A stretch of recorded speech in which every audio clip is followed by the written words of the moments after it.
আমরা দেশকে তাবেদার মুক্ত করতে চাই, আমরা দেশকে গণতান্ত্রিক করতে চাই। আমরা দীর্ঘ 16 বছর পর আমরা মানুষের ভোটাধিকার ফিরে পেতে চাই।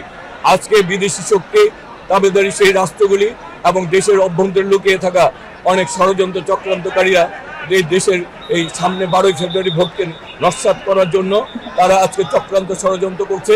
আজকে কখনো প্রার্থীকে, কখনো দলীয় নেতাকর্মীকে হত্যা করার মাধ্যমে তারা এই দেশের যে ভোটাধিকার, মানুষ আবার যে ভোটাধিকার অধিকার ফিরে পাচ্ছে তাকে নস্যাৎ করতে চায়।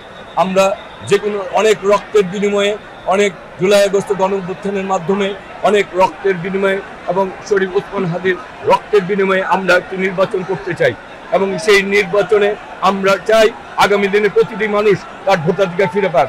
যারা শরীফ ওসমান হাদিকে হত্যা করেছে তারাও এই নির্বাচন বানচাল করতে চেয়েছিল, যারা আমাদের সহযোদ্ধাদের হত্যা করছে তারাও এই নির্বাচন বানচাল করে তাদেরকে ভোটারদেরকে তারা ভয় দেখাতে চায়।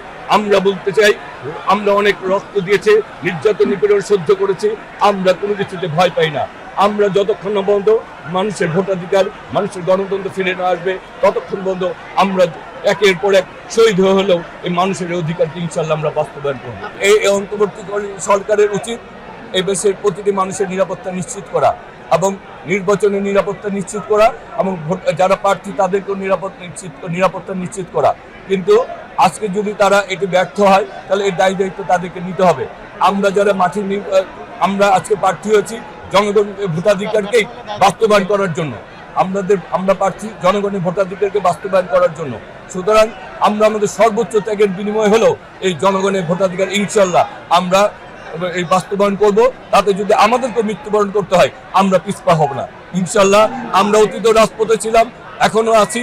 মানুষের ভালোবাসা নিয়ে আমরা মানুষের ভোটাধিকার বাস্তবায়ন করেই আগামী দিনে গণতান্ত্রিক বাংলাদেশের শুভ সূচনা করব তারেক রহমানের নেতৃত্বে ইনশাল্লাহ।